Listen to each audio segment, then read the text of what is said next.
Hey guys, it's Steve from Asian Boss.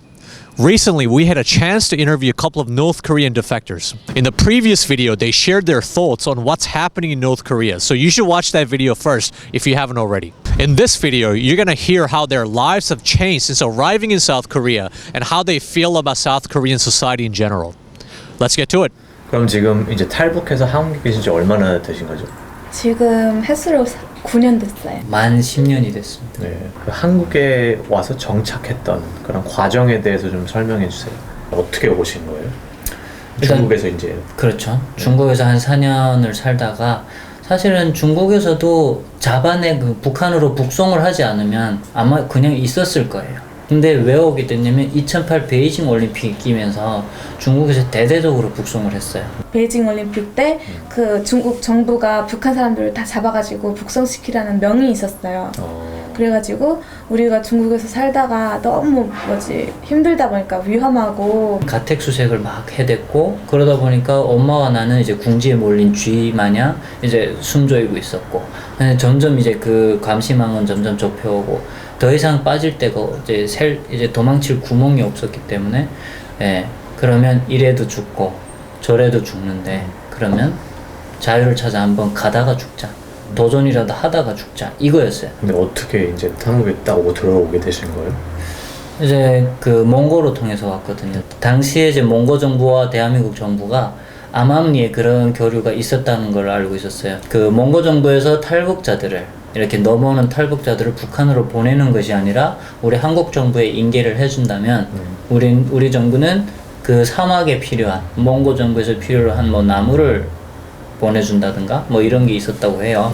엄마랑 같이 이렇게 중국이랑 베트남, 라오스, 캄보디아 이렇게 4개 나라를 걸쳐서 한국까지 입국하게 되었습니다. 인천공항에 딱 이제 내렸을 때 어떠셨어요, 느낌이? 제가 인천공항에 딱 들어섰어요. 들어섰는데 너무 멋있는 거예요. 진짜 막 너무 천국 같은 거예요. 막 이 라이트 막 이런 거 불빛이 그냥 진짜 예쁘고 막 그래가지고 정말 타임머신을 타고 진짜 40년을 훌쩍 날아가지고 온 느낌이었어요. 그때 딱 도착하자마자. 그동안 살아오면서 가장 행복했던 순간이 언제냐라고 하면 지금 그 순간이에요. 2006년 2월 8일 날. 왜냐면 중국에서의 탈북자로서 삶은 제가 아침 일과 시작이 그거였어요. 눈을 딱 뜨면 어제 잠들었던 그곳이 맞는지 혹은 감옥은 아닌지 그 하루 일상이 이제 4년이 돼버렸던 거죠. 그래서 지금도 사이렌 소리가 울리면 소방차나 응급차나 경찰차 그 사이렌 소리가 울리면 저는 등골이 오싹오싹하고 식은땀이 계속 나요. 여튼 그렇게 해서 그런 삶을 살았던 제가 인천항공을 날아서 이제 그 비행기가 이제 인천항공을 나는데 안내 멘트가 나오는 거예요. 승객 여러분, 잠시 후에 뭐 우리 비행기 몇 호는 착륙을 할 것이고 안전벨트 확인하면 그 멘트를 듣는데 제가 이 속에서 아직도 이거 말로는 형용하기 어려워요. 너무 복합적이라서 뜨거운 뭔가 이런 불덩어리가 쭉 올라오는 거예요. 그래서 얼굴이 화끈거리는데 눈물이 확 나는 거예요. 나만 그런가? 라고 이렇게 주위를 딱 살폈는데 당시에 일행이 8명이 있었는데 8명이 똑같은 표정을 하고 있는 거예요. 근데 왔을 때 누가 뭐 마중을 나오거나 그런 게 있었어요? 국정원에서 데리러 오죠. 국정원에서. 우리가 이제 한국 간다고 미리 연락을 주고 그래가지고 국정원에서 이렇게 데리러 와요. 거기에 좀 재밌는 얘기가 하나 숨은 얘기가 있다면 뭐냐면 그때 몽고에서 비행기에 탑승하기 전에 국정원 그 요원이 저희한테 당부한 게 하나 있어요. 한국에 도착했다고 해서 너희들이 안전한 게 아니니까 절대 움직이지 마라. 스튜디오스가 내리라고 해도 절대 움직여서는 안 된다 이러더라고요. 그래가지고 다 앉아있는데 사람들 다 내리고 우리 일행 8명만 남은 거죠. 스튜디오스가 내리라고 하는데 안 내리고 있고 그랬던 이유가 이제 국정원에서 마중 나올 때까지 기다려라 했기 때문에 그래서 기다렸더니 국정원에서 마중을 나왔더라고요. 여기서 또 한 번 감동받은 게 하나 있었어요. 그게 뭐냐면 이렇게 딱 나가는데 우리를 만나자마자 그분이 그랬어요. 대한민국에 오신 것을 진심으로 환영합니다 라고 했는데 거기서 저는 울었어요. 너무나 지금도 울컥한데 네, 울컥하는데 내가 뭐라고 북한에서 나서 자라서 북한에 그렇게 충실했었어도 북한 당국은 나를 죄인으로 취급했고 중국 당은 지 나라 사람 아니라고 해서 죽어도 몰라라 했던 나였는데 적대국이라고 생각했던 대한민국에서 나를 진심으로 환영한다? 이건 좀 뭘까? 뭐 그런 생각에서 그 한마디가 그렇게 감동일 줄 몰랐어요. 하여튼 감동도 잠시 이제 또 차를 타고 쭉 가는데 중국에 있을 때 이제 다 중국거리였고 다 중국말이었고 그리고 그 중국말을 못하면 잡혀나가기 때문에 늘 불안했던 나였는데 들려오는 소리는 이제 저 한국말이고 보이는 글이 다 한글이고 그냥 네, 말 그대로 천국이었고 너무나 행복했어요. 그렇게 해서 이제 국정원에 들어가서 탈북자인지 아닌지 조사를 받고 그 기간이 한 달 정도 걸렸고 국정원에 가서는 우리가 스파인지 아닌지도 당연히 걸러내죠. 국정원에서. 어떻게 걸러내요? 그러니까 감지기 하죠. 당연히 여기 이렇게 끼고 뭐 거짓말 하는 거 있으면은 막 가슴이 뛰잖아요. 그런 것도 하고 그리고 조선족이 북한 사람들이 이렇게 한국에 오면은 많이 도와주니까 조선족이 북한인인 척하면서 와가지고 한국에 돈을 받아먹으려고 그런 사람들이 가끔 있어요. 그래가지고 뭐 조선족인지 아닌지 이런 거 걸러내기도 하고 뭐 그리고 하나원이라는 데 다시 가거든요. 어디 숙소 같은데요, 거기가? 네, 거기가 하나원이라고 해가지고 그냥 숙소 같은 데 있어요. 거기에서는 우리가 외부로 나갈 수 없어요. 그냥 거기에서는 트레이닝 하는 그 시점이라서 하나원에 가면은 뭐 리모컨, 텔레비전, 엘리베이터 뭐 이런 거 어떻게 이용하는지 우리는 다 모르고 있으니까 그러니까 기본 그런 트레이닝을 약간 네, 받는 맞아요. 거예요. 기본 트레이닝을 3개월 정도 가르쳐줘요. 뭐 버스 타는 방법 이런 거 다 가르쳐줘요. 근데 저는 버스 타는 방법 가르쳐주는데 저는 공부하는 거 싫어가지고 그냥 잤어요. 이렇게 자고 있었는데 제가 그거를 다 배우고 나서 이렇게 사회로 나왔는데 버스 타는 방법을 까먹은 거야. 그래가지고 그냥 앞에 있는 사람을 보고 따라하면 되겠지 이렇게 생각했죠. 버스 정류장을 갔는데 제일 앞에 남자분이 있었고 그리고 두 번째 어떤 여자분이 있고 내가 세 번째였었어요. 그래가지고 버스가 와서 어떤 남자분이 이렇게 올라가더니 엉덩이를 딱 대고 가는 거예요. 엉덩이 이렇게 대고 가는 거예요. 그래서 한국은 진짜 남자는 엉덩이만 대면 되는구나. 그렇게 생각했죠. 카드가 주머니에 들어있으니까는. 네. 그리고 또 여자분이 올라가더니 이렇게 핸드백에 딱 대고 가는 거예요. 그래가지고 아 남자는 엉덩이 대면 버스 탈 수 있고 여자는 핸드백 대면은 버스 탈 수 있구나 이렇게 생각한 거죠. 그래가지고 나는 당연히 여자니까 내가 맸던 가방을 빼가지고 댔어요. 근데 남자도 여자도 다 소리 나는데 남자 소리가 안 나는 거예요. 그래가지고 와 진짜 한국 진짜 멋있다. 어떻게 내가 새터민인 거 알고 나만 소리가 안 나냐고 이렇게 생각했어요. 그러다가 아닌가? 나도 남자처럼 엉덩이를 대야 되나? 이러고 엉덩이를 대야 되는데 키가 작아서 안 되죠. 엉덩이가 안 닿는 거예요. 그래가지고 뛰었어요. 뛰면서 대려고 했더니 기사님이 아가씨 뭐해? 이러는 거예요. 그래서 저 미아사거리 가야 되는데 어떻게 가야 됩니까? 이거 소리 안 난다 이렇게 말하니까 네. 그 기사님이 그냥 한 번은 그냥 타라고 이래가지고 그냥 공짜로 버스 탔거든요. 너무 창피한 거예요. 그게 네. 그래가지고 그 다음부터는 카드를 알아가지고 공부도 열심히 해가지고 버스 타는 방법, 지하철 타는 방법 이런 거 다 알아가지고 그 다음부터는 그렇게 다녔죠. 그러면 이제 거기서 교육을 받은 다음에 나와서 어디로 가요? 나와서는 그냥 사회에 나오는 거죠. 뭐 그냥 이제 학생 같은 경우에는 뭐 학교를 간다든지 집 아니면 같은 거는? 집 같은 거는 나라에서 5년 동안 렌트를 해줘요. 빌려줘요. 그래서 5년 후에는 당연히 나가야 되죠. 나가야 되는데 뭐 아니면 돈 더 내고 거기에서 그냥 살아도 돼요. 한국에서 이제 생활을 그럼 하면서 가장 좀 신기하거나 아니면 좀 좋았던 점이 뭐예요? 일단은 외래어를 많이 사용하니까 같은 한국말이라도 내가 알아듣지 못하는 게 너무 많았고 예를 들면 이제처럼 대학교 들어가서 이제 대학생이 되는 게 꿈이었으니까 그냥 대학교 들어가서 공부를 열심히 하려고 하는데 아니 교수님이 이제처럼 자 우리 오늘 이번 학기는 팀플로 이제 발표 수업을 할 텐데 팀플의 가장 중요한 것은 네트워킹이고 커뮤니케이션이 잘 이루어져야 됩니다. 교수님 잠시만요 뭐라고요? 이렇게 되는 거죠. 한국에 와서 가장 좋은 점이요? 정말 그냥 첫 번째 정말 자유가 있어요. 내가 무슨 말을 하던 나라에서는 상관 안 하고. 근데 말은 북한에서도 그냥 말할 수 있지 않아요? 북한에서 있잖아요. 특히 원래는 김정일 장군님 이렇게 말해야 되는데 북한에서 있을 때 김정일 딱 세 글자만 말하잖아요. 그러면은 그 말 한 친구가 다음 날에는 없어요. 그럼 예를 들어서 김정은이 예를 들어서 살쪘다든가 그렇게 말하면 어떻게 돼요? 그렇게 되면 그냥 바로 이거죠. 바로 이렇게 잡혀가죠. 아예 설마.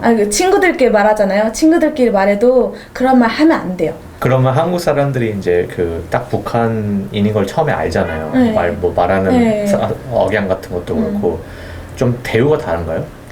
대우가 좀 그렇죠. 왜냐면 한국 사람들은 조금 조선족이나 북한 사람이라고 하면은 조금 가지고 있는 생각이 틀려요. 어떤 편견을 가지고 있는 거예요? 편견이 좀 제일 처음에는 못 살 것 같다? 좀 무시하게 되죠. 특히 면접 같은 데 가면은 바로 북한 사람이라고 하면은 뭔가가 좀 이런 거 있어요. 우리 회사에서 일하려면은 너가 북한에서 왔단 말 하지 말아달라고. 나는 북한에서 온 거 창피하지 않고 나는 너무 자랑스럽거든요.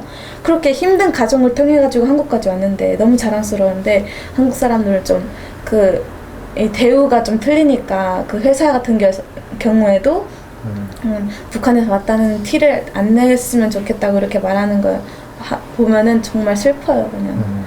북한이 한국보다 난 점은 있어요? 예를 들어서 한국한테 이것만큼은 솔직히 조금 북한이 난 것도 있겠다. 그냥 자연? 공기가 되게 좋아요. 예. 그래가지고 특히 저녁 같은 경우에는 그냥 별이 진짜 많아요. 은하수도 볼 수 있어요. 은하수. 그렇게 자연적으로 도대체 사람 면은요. 예를 들어서 북한 사람하고 한국 사람하고 차이점이 뭔 것 같아요? 한국에 와서 처음에 제일 어려웠던 게 그런 거였던 것 같아요. 너무 냉정. 그러니까 딱 찬바람, 칼바람 맞은 느낌? 이제 옆집에 누구 사는지도 모르잖아요. 다만 북한은 다 알아요. 내 동네 누구, 그 집의 세대주 이름 누구, 가족 몇 명, 연령대는 어떻고, 어떤 일을 하고. 네.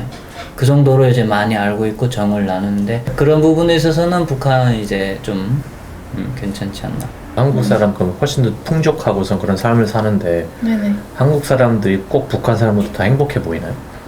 그렇지도 않아요. 그냥 내가 생각했을 때 한국 사람들은 그냥 일에 치우쳐가지고 이 자기의 행복을 못 찾고 있는 것 같아요. 일만 계속 하다 보니까 집세, 차비 이런 것 때문에 돈만 계속 벌려고 행복을 모르는 것 같아요. 신기하네요. 왜냐하면은 오히려 먹고 사는 게 더 어려운데 그럼 더 네. 행복할 수 있다는 뜻이요?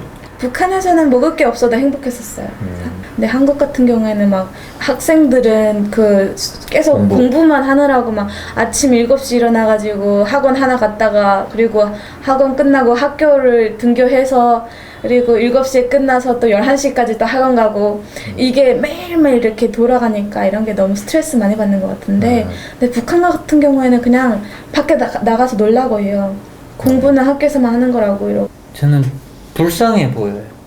한국 사람들이? 네, 그게 뭐냐면 너무 치열한 경쟁 속에서 가장 중요한 행복이라든가 그다음 사랑이라든가 유대관계라든가 등등. 근데 물질적인 것에 너무 치우쳐 있다 보니까 그래서 한국에 와서 제일 안타까웠던 게 대학교 들어가서 겪었던 사례 중에 하나가 교수님이 과제를 내줬는데 다른 게 아니라 부모님한테 감사합니다, 사랑합니다 요 두 마디를 해서 부모님에서 오는 그 반응과 그 다음 그 반응을 듣고 일어나는 본인의 반응에 대해서 레포트 작성을 하라고 했어요.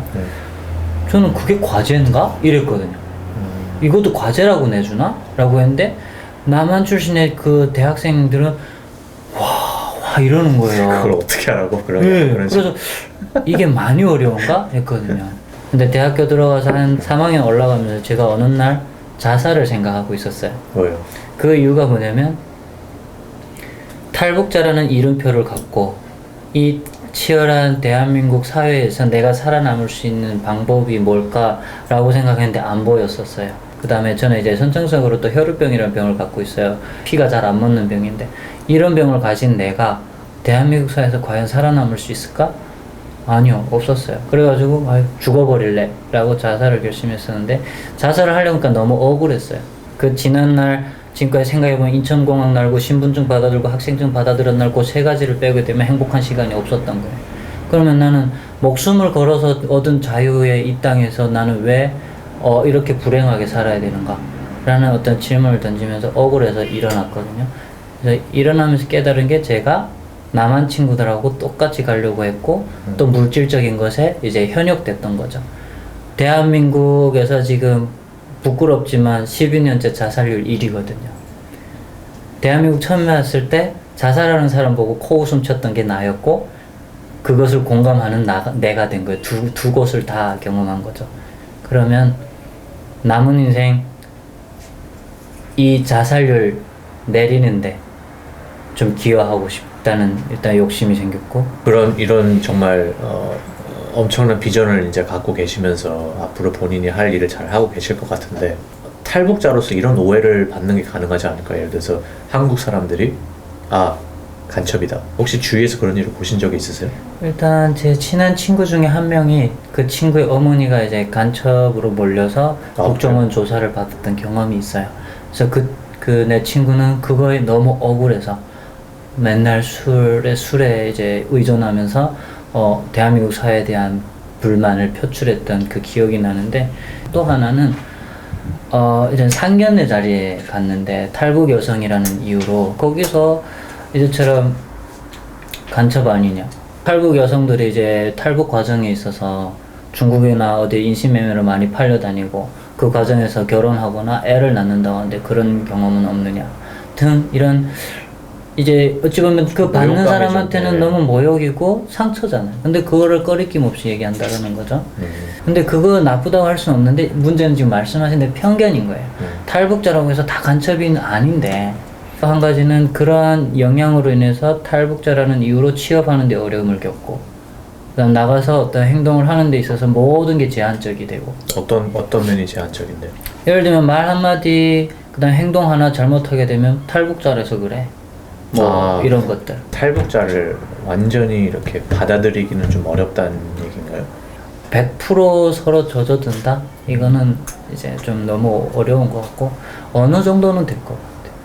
그러면 북한 사람들은 통일에 대해서 어떻게 생각을 하고 있을까요, 지금? 북한 주민들은요, 김일성 때부터 일괄적이게 통일교육은 우리는 한민족이다 라고 했어요. 대신에 그걸 자기네 어떤 정치의 영역 이렇게 꾸며서 이렇게 세뇌교육을 시켰죠. 근데 통일에 대한 세뇌교육은 돼 있어요. 통일이 돼야 한다. 근데 그때 통일을 해야겠다는 이유가 남한의 그 거지들이 들끓으니까 우리가 구해줘야 된다. 그렇죠. 그럼 지금도 그런 생각을 가지고 있을까요? 왜냐면 이제 한국이 잘 사는 걸 알잖아요. 그럼에도 불구하고 우리가 꼭 통일을 해야겠다는 그런 마음이 들까요? 북한에서는? 기득권의 사람들은 통일 반대하겠죠. 통일 반대하게 본인들이 이제 그 죄의 가해자들로서 이제 벌을 받아야 되기 때문에 그걸 알고 있어요, 그들은. 일반 시민들은 잃을 게 없기 때문에 통일되라. 이들은 너무 괴롭다. 이런 입장이에요. 그럼 본인은 통일을 원하시나요? 당연히 원하죠. 제가 한국 와가지고 뭐 유튜브 이렇게 시작한 것도 일부러 통일을 조금 더 앞당기자 이런 생각을 가지면서 이렇게 유튜브도 시작을 하게 됐거든요. 그럼 현실적으로 그렇게 가능하다고 보세요? 보면은 통일이라는 게 어떻게 보면은 이게 북한이랑 남한의 생각이 비슷해야만 통일해도 이렇게 행복하게 살 것 같아요. 한국 사람들은 통일에 대해서 어떻게 생각을 하고 있는 것 같아요? 한 친구가 통일이 뭐예요? 이렇게 물어보더라고요. 그래서 통일은 이런 거다. 왜 통일을 몰랐냐 이러니까 자기 부모님은 통일에 대해서 말씀을 안 해주셨대요. 그래가지고 통일이라는 말을 모르고 있었던 거예요. 그 애가 초등학생 애였는데 봤을 때는 내가 통일 교육을 안 했다 이러면은 한국 사람들이 거의 그냥 통일에 생각도 안 하고 있는 것 같아요. 저는 탈북자이기 때문에 더욱이 또 통일을 바라죠. 왜냐면 고향에 가고 싶으니까요. 그러나 저 개인적으로 지금은 아니라고 생각을 해요. 왜 그렇죠? 이유는 남한이 북한에 대해서 너무 몰라요.